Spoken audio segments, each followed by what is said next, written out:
자, 오늘 본문은 사무엘의 죽음의 이야기가 기록되어 있는데요. 자, 장례식에 등장한 모든 인원들이 이 사무엘 죽음 앞에 슬퍼했고 모든 사람들이 모여서 울었습니다. 특별히 이 사무엘의 죽음을 지킨 사람은 그 당시의 왕이었던 사울 왕이 아니라 깨끗했던 다윗이 그 죽음을 지키게 되었던 것이죠. 많은 사람 앞에서 이 다윗이 이 사무엘을 기념하면서 어떤 이야기를 했을까요? 만약에 저에게 사무엘의 장례 설교를 하라면 어떤 말로 이 사무엘을 설명할 수 있을까요? 자, 그의 죽음을 맞이하면서 사무엘의 전 인생 가운데 우리는 그의 인생을 어떻게 설명할 수 있을까? 두 가지로 말씀을 나누려고 합니다. 자, 첫 번째는 사무엘은 성전의 사람이었다고 소개할 수 있다고 저는 생각합니다. 다 같이 읽어봅니다. 시작. 사무엘은 성전의 사람이었습니다. 네, 그의 어머니 한나는 불임 여성이었던 것이죠. 네, 그 고통 가운데 이 여인이 성전을 향해서 나왔습니다. 인간이 할 수 없는 일은 성전을 향해서 나와야 합니다. 성전을 향해서 하나님 앞에 끊임없이 간절히 기도했고 그 결과물로 누구를 주셨습니까? 네, 다시 한 번 더 물어보겠습니다. 곤란합니다. 이러면 자, 좀 전에 사무엘 이야기 한참 하고 지금 시작하는 건데요. 자, 한나가 불임 여성이었지만 성전에 올라가서 끊임없이 기도할 때 하나님은 누구를 주셨습니까? 사무엘을 주었습니다. 자, 이 태어난 사무엘을 이 부모들이 어떻게 키우는지 한번 보시죠. 어떻게 키울까요? 자, 사무엘상 1장 24절 상반절 보겠습니다. 24절 상반절입니다. 다 같이 읽습니다. 시작. 사무엘이 젖을 뗄 만큼 자라나자 한나는 사무엘을 실로에 있는 여호와의 장막으로 데리고 갔습니다. 네, 사무엘이 젖을 뗄 만큼 자라나자. 이제 겨우 인간 노릇하자 그런 말 아니겠어요? 그 말은. 그러자 한나는 그의 어머니는 사무엘을 실로에 있는 여호와의 어디에? 장막으로 데리고 갔다. 그렇게 이야기하고 있어요. 28절 볼게요. 28절 다 같이 읽습니다. 시작. 그 아이는 그곳에서 여호와께 예배드렸습니다. 아멘. 자, 그 아이는 누구입니까? 사무엘이죠. 그 아이는 그곳에서 여호와께 뭐 했다고요? 예배 드리는 인생을 살았다. 엄마의 결단입니다. 엄마의 결단. 얼마나 이 저절대고 얼마나 보고 싶겠습니까? 그런데 이 저절된 이 아이를 성전에 보내는 그 엄마의 결단, 성전 안에서 키워야 되겠다는 그 결단. 하나님, 내가 불임 여성으로 이 사무엘을 하나님이 주셨다면 하나님 이 사무엘 하나님 마음대로 사용하세요. 하나님께서 이 사무엘을 마음대로 쓰세요. 하나님 원하시는 대로 사무엘을 쓰세요 해서 성전에 데려다 놓았다는 것이죠. 그래서 사무엘은 그때부터 성전에 거하는 사람이 되었다는 것입니다. 더 볼까요? 사무엘상 2장 11절 보겠습니다. 2장 11절 좀 의도적인 것 같아요. 성경에서는. 자, 다 같이 읽어봅니다. 시작. 엘가나는 라마에 있는 자기 집으로 돌아갔습니다. 그러나 어린 사무엘은 그곳에 남아 제사장 엘리 밑에서 여호와를 섬겼습니다. 아멘. 자, 엘가나는 누구죠? 엘가나는 사무엘의 아빠입니다. 아빠. 성경에서는 사무엘의 엄마도 역시 그를 성전에 두었지만 사무엘 아빠도 역시 그를 성전에 두었다. 이 부모의 결단이 함께 있었다는 것을 성경에서는 의도적으로 강조하고 있는 장면이 여러분들이 읽었던 말씀이라는 것이죠. 이번에는 아빠 엘가나가 결단하여서 하나님 이 사무엘 하나님이 책임져 주세요. 우리 아들 사무엘 하나님이 키워주세요 하고 성전으로 데려가 나왔다. 이렇게 성경에서는 기록하고 있다는 것입니다. 사무엘상 3장 1절도 볼까요? 사무엘상 3장 1절 다 같이 읽겠습니다. 시작. 어린 사무엘은 엘리 밑에서 여호와를 섬겼습니다. 아멘. 그리고 여러분 성경에서는 사무엘이 태어난 그 이후부터 그는 그 부모의 결단으로 그는 성전을 향해 살았고 성전에서 하나님을 섬기는 인생이 되었음을 강조하고 있음을 여러분 봐야 합니다. 그로부터 사무엘은 항상 성전에서 하나님을 섬기는 인생이 되었다. 하나님을 섬기는 인생이 되었다는 것입니다. 하나님, 내 인생, 내 아이의 인생 나는 잘 모르지만 이 아이가 어떻게 자라가야 될지 어떤 의미로 자라가야 될지 난 잘 모르지만 하나님이 책임져 주세요. 하나님께 온전히 맡겨드립니다. 그래서 부모의 결단으로 사무엘은 성전의 사람이 되었다는 것입니다. 여러분, 우리가 성전을 향해서 올라온다는 이 느낌 가운데 중요한 한 가지 메시지가 뭐죠? 이 삶의 주관자는 내가 아니라 하나님이었다는 것입니다. 그동안 내가 일주일 동안 내 마음대로 산 것처럼 느끼다가 성전을 향하여서 올라올 때 이곳에서 우리가 느끼는 중요한 한 가지 메시지, 내 삶의 주인은 하나님이시다. 믿습니까? 내 삶의 주인공, 그리고 내 삶의 주관자, 내 자녀의 주관자 하나님이시라는 것을 이곳에 올라오면 우리가 깨닫게 될 수 있다는 것입니다. 그래서 주관자에게 순종하는 삶은 성전에서 배우는 것입니다. 성전에. 잊어버렸다가 성전에 올라오면 내 삶의 주인이 하나님이셨구나 깨닫게 된다는 것이죠. 깨닫게 된다는 것입니다. 여러분, 시편 11편에 보면 다윗이 하나님을 섬기다가 어려워졌습니다.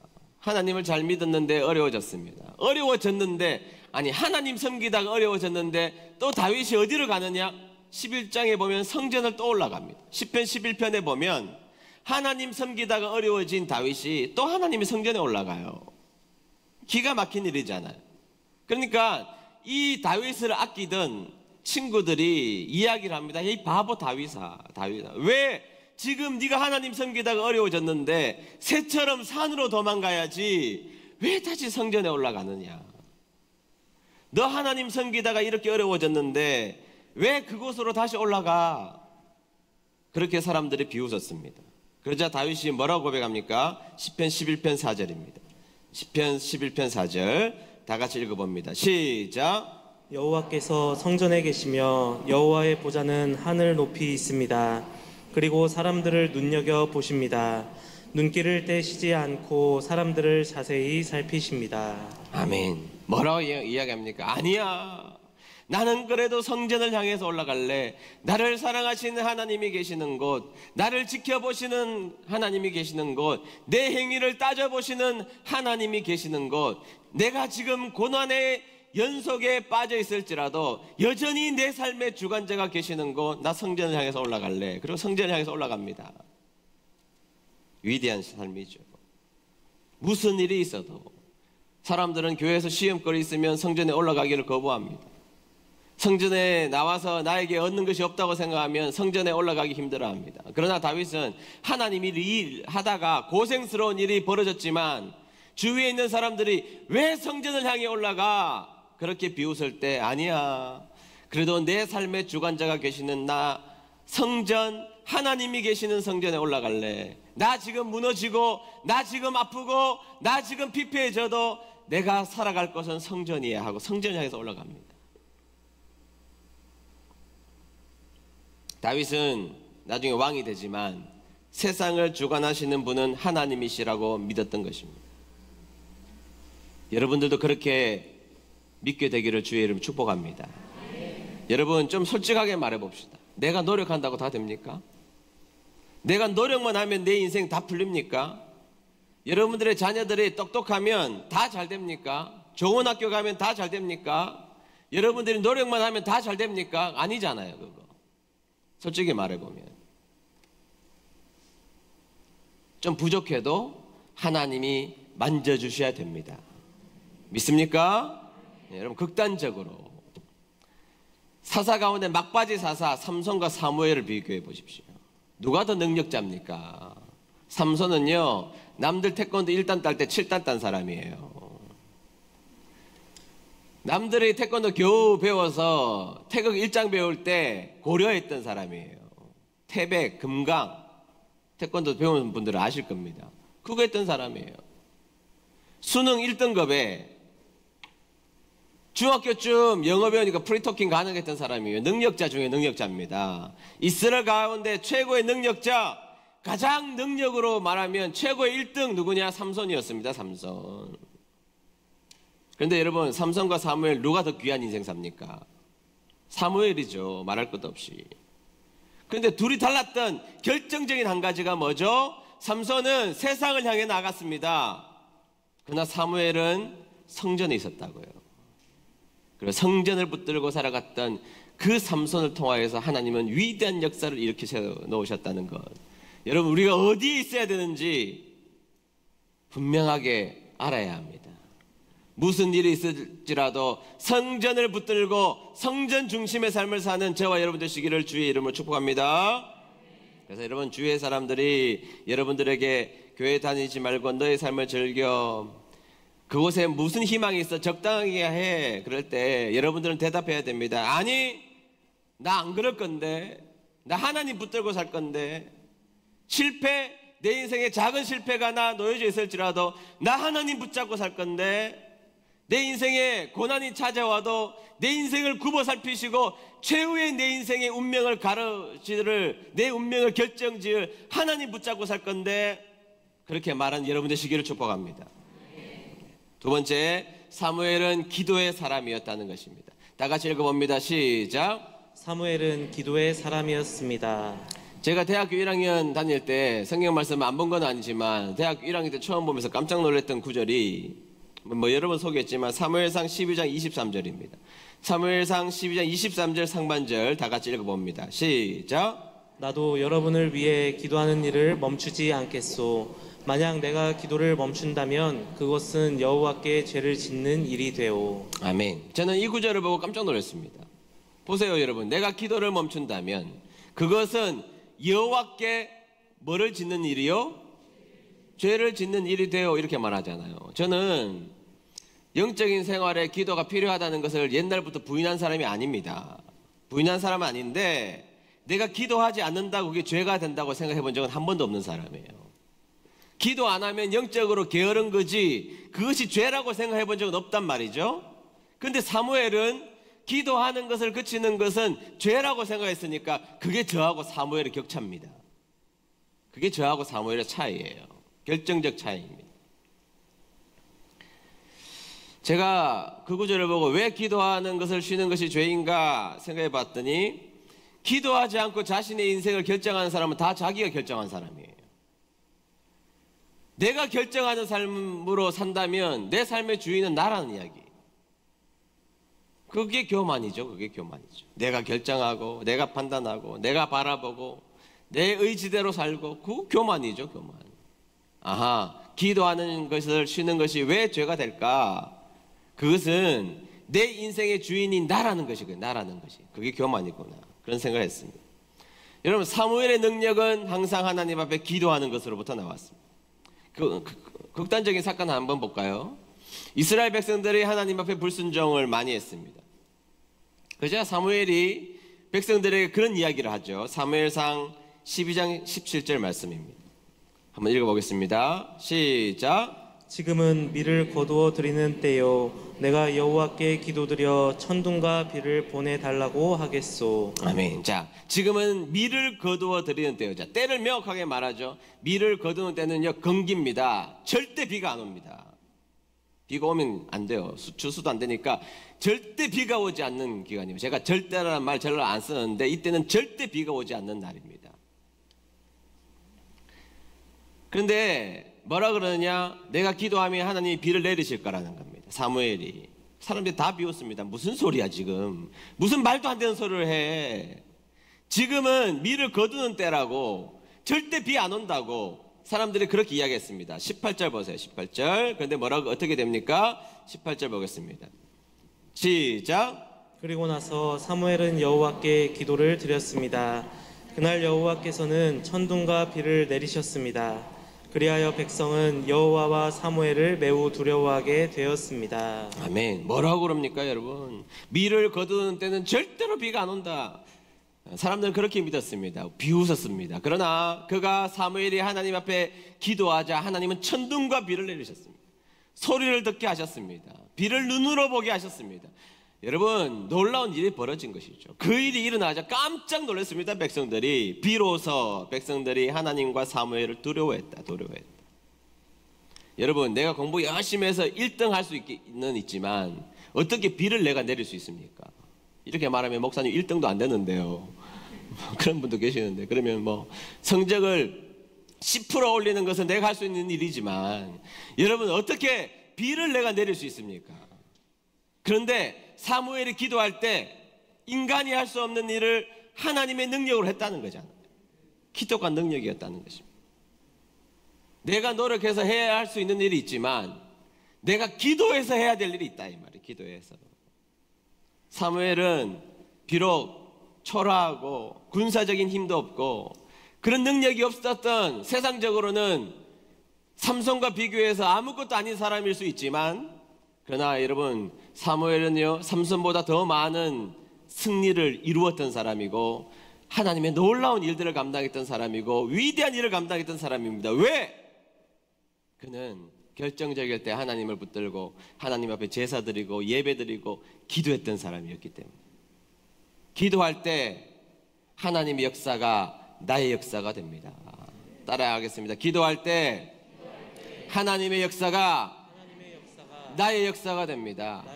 조금 더 크게 해볼까요? 기도할 때 하나님의 역사가 나의 역사가 됩니다.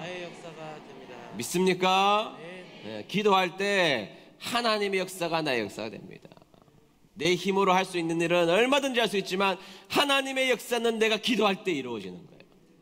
사무엘은 기도할 때 하나님의 역사를 이루게 되었던 것입니다. 그래서 여러분, 우리가 기도하는 사람들이 되어야 하는 것입니다.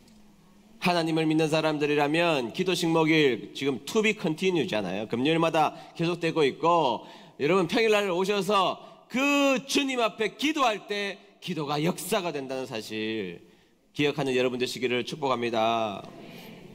제가 새롭게 하소서를 출연하고 몇 달이 지난 1월 달이었어요. 1월 달에 저희는 메일이 한 통 왔습니다. 실리콘밸리가 있는 산호세에서 메일이 왔는데요, 나하고 초등학교 그리고 고등학교를 함께 나온 동창이었습니다. 동창이 미국에서 살면서 제가 나온 새롭게 하소서를 보다가 내 친구 같은데 해서 앨범을 확인해 보니까 자기 친구 맞아서 저에게 연락을 하게 된 것입니다. 너무 반가웠습니다. 지금은 산호세에 있는 아주 유명한 교회예요. 아주 유명한 교회에 장로님이 되어 있더라고요. 너무 반갑고 기뻤습니다. 그리고 미국에 오면 꼭 만나자 그렇게 했는데, 내가 마침 처음에 도착한 곳이 그 샌프란시스코 산호세 실리콘밸리 그 근처에 도착을 했기 때문에 만나게 되었던 것입니다. 그리고 제가 하루 지나서 그 다음날 주일날 3번 집회를 했는데, 3번 집회를 하고 그 마지막 집회하는 곳에 이제 이 친구가 차를 끌고 저를 픽업하기 위해서 찾아온 것입니다. 그리고 이제 저를 태워서 자기의 집으로 가는데요, 가다 보니까 부자 동네에 살더라고요. 부자 동네. 친구가 부자 동네 사니까 좋더라고요. 좋은데 가니까 막 맛있는 거를 얼마나 많이 차려놨는지, 뭐 피자부터 시작해가지고 막 스테이크부터 시작해서 막 엄청나게 차려서 대접을 저에게 해주었습니다. 그래서 제가 지금 살이 좀 죄송합니다. 그래서 제가 살이 좀 찐 겁니다. 제가 지금. 그래서 그 친구가 이제 목사 앞에 두고 친구 목사를 만나니까 너무 기분이 자기도 좋았던 겁니다. 그리고 자기 간증을 저한테 밥 먹여놓고 자기 간증 그런 거죠. 네 간증은 내가 이미 들었다. 내 간증 좀 들어도 뭐 이렇게. 경상도 여기 목욕탕집 아들이었어요. 목욕탕집 아들이. 자기 간증을 하기 시작했습니다. 자기는 어릴 때부터 예수님을 믿는다는 것은 상상도 하지 않았던 사람이라. 그리고 자기에게 이상하게 주위에 예수님을 믿는 친구들이 그렇게 많았는데 한 명도 자기에게 전도하지 않았다는 겁니다. 제가 했을 텐데 전도 한 명도 하지 않았다고 이야기를 했습니다. 그리고 자기는 예수님을 믿는 사람은 정말로 이상한 사람이라고 자기는 항상 생각하면서 자라왔던 사람이었고, 자기의 전공도 공학 쪽에 있었기 때문에, 이런 과학이라는 게 칼 포프라는 사람이 그런 이야기 했잖아요. 실험실에서 증명되지 않는 것은 과학이 아니라고. 실험실에서 증명되지 않는 것, 다시 말해서 가설을 세워놓고 실험실이나 여러 가지 상황 속에서 증명된 것만 과학이라고 이야기하잖아요. 그죠? 그게 칼 포프가 말했던 중요한 이야기 중에 하나인데, 그러니까 당연히 이 친구는 공학을 전공하고 과학을 전공하는 입장에서 예수님을 믿는 사람은 어릴 때부터 이해되지 않았는데, 공부를 하면 할수록 예수 믿는 사람들을 이해한다는 것은 도무지 자기의 인생에서 이해할 수 없는 존재들이라고 생각하며 살았던 것이죠. 그리고 나서 한국에서 석사과정을 마치고 미국에 이제 박사하기 위해서 미국으로 도미를 한 것입니다. 미국에서 공과대학에서 이제 박사과정을 공부하다가 맨 마지막 학기 때 우연찮게 자기도 모르게 왜 그랬는지도 모르겠는데 인터넷에 들어가서 자신의 근처에 있는 침례교 목사님 설교를 들었답니다. 에베소서인가 강의를 하기 시작하셨는데, 우연찮게 설교를 들었는데 그 설교를 다 듣게 되었다는 거예요. 다 들었는데 이 구원에 대해서 이성적으로 이해가 되더래요. 이상하게. 여러분, 과학을 전공하는 자는 제가 이야기했지만 가설을 세워놓고 실험실에 증명되어야 그것을 믿는다는 가치관 속에 살았던 사람이에요. 그런데 하나님의 존재에 대해서 이해가 되기 시작하더래요. 무엇인가 모르겠는데 이해가 되기 시작하지만 교회는 다니지 않았다는 것입니다. 그렇게 시간이 꽤 지났는데 박사 자격 시험이 있었는데 자기는 공부를 잘했고 무난하게 대체적으로 통과를 잘하기 때문에 자신은 통과 100% 할 것이라고 생각했는데 떨어진 겁니다. 자신이 떨어진 거예요. 근데 무슨 소용이 있습니까? 공부하러 미국 와서 박사 과정 시험 떨어졌으니 무슨 소용이 있어요? 무슨 소용이 있어요? 공부가 전부라고 생각했는데 여기에 목숨을 걸고 이 단계만 넘어서면 자신의 인생이 풀릴 것이라고 생각했는데 박사 자격 시험에 떨어졌으니 자신의 인생이 나락으로 떨어진 것입니다. 순간적으로 4일간 집 밖에 나가지도 않고 끙끙 앓았대요. 4일간 끙끙 앓고 고통 가운데 막 몸부림치고 이거 아니면 나 끝나는데 막 그렇게 생각하고 있는데 갑자기 자신이 얼마 전에 들었던 성경 말씀들이 생각나고 설교가 생각나더니 하나님이라는 존재가 머릿속에 생각이 났다는 거예요. 그리고 자신이 처음으로 기도했대요. 처음으로 하나님에 대해서 그냥 이성적으로 용납이 되었지만 믿었던 사람이 아닌 자신이 하나님 앞에 처음으로 기도를 시작했답니다. 그 기도가 뭐 거창한 기도 아닙니다. 하나님 한 번만 도와주세요. 하나님이 살아계시다면 나 한 번만 도와주세요. 저 한 번만 살려주세요. 기도했답니다. 그런데 말이 안 된다는 것을 자기도 알았대요. 이 기도가 말이 안 된다는 것을 자기도 알았대요. 여러분 미국 교수님들 만나보면요 웃으면서 씨 줍니다. 잘했다고 칭찬하고 씨 줘요. 그리고 안 바꿔주죠. 절대로 이성적이고 냉철하거든요. 아주 미소 짓지만 준 점수를 되돌린다? 말이 안 되는 것이죠. 알고 봤더니 자기가 시험은 잘 봤는데 지도 교수 점수가 낮았던 것입니다. 그래서 떨어진 거예요. 그런데 이걸 어떻게 바꿔요? 못 바꾸죠. 너무 낙심하고 있었는데 하나님 앞에 기도한 겁니다. 하나님 나 한 번만 도와주세요. 하나님이 살아계시다면 저 한 번만 저 살려주세요. 못 견디겠습니다. 여러분 사람이 다 자기가 당하는 고통이 제일 큰 고통이거든요. 하나님 한 번만 살려주세요. 그렇게 기도하고 며칠이 지났는데 갑자기 담당 교수님이 연락이 왔대요. 그래서 그 이야기를 하더래요. 그 이야기를. 나는 네가 공부를 잘했기 때문에 당연히 네가 통과할 줄 알았는데 내가 보니까 내가 너에게 점수를 평이하게 준 그 이유 때문에 내가 떨어졌다는 것을 발견했다. 그리고 내가 여러 가지 서류를 다 작성해서 그렇게 교수들이 해주는 사람이 없습니다만 그 교수가 갑자기 그러더라는 거예요. 그 교수님이 내가 잘못했다고 다 작성해서 내가 서류를 다시 접수해서 너의 점수를 올려주겠다고 갑자기 자기의 이야기를 하고 박사 과정 시험을 통과한 것입니다. 이 친구가 충격을 받은 거예요. 자기는 실험실에서 가설을 세워놓고 실험실에서 증명되는 것만 그것이 진리라고 믿어왔던 사람인데 우연찮게 들었던 그 메시지 가운데 그 메시지가 기억났고 하나님이 생각났고 하나님 앞에 한 번만 살려달라고 기도했는데 말도 안 되는 일이 자신의 인생 가운데 일어났던 것이죠. 그리고 이 친구가 박사를 따고 그 당시에 최고 유명한 회사죠. 인텔에 들어갑니다. 인텔에. 실리콘밸리의 인텔에 들어갑니다. 이사를 해서 실리콘밸리의 산호세 집을 얻었는데 이웃 주민이 한국 사람이 그 주위에 있는 한국 사람이 갑자기 자기를 보더니 혹시 교회 찾고 있냐고 물어보더래요. 교회 한 번도 안 다녀봤는데 교회 찾고 있냐 물어봐서 찾고 있다고 대답하고 그 교회를 다녔는데요. 이야기를 들어보니까 15년도 안 다녔는데 최정은 나이에 장로님이 된 거예요. 여러분 15년간 얼마나 열심히 섬겼으면 그 유명한 교회에서 장로님이 됐겠어요. 목숨 걸고 섬긴 거예요. 목숨 걸고 매주 목장 모임할 때 10명 20명 되는 그 목장 식구들을 매일같이 밥 먹이고 청년들 매일같이 돌보고 매주 그렇게 10몇 년간 섬겨서 장로님이 되신 겁니다. 너무 자랑스러웠어요. 기분 나쁜 것은 왜 침례교 목사님 말씀 듣고 장로교 갔는지 모르겠어요.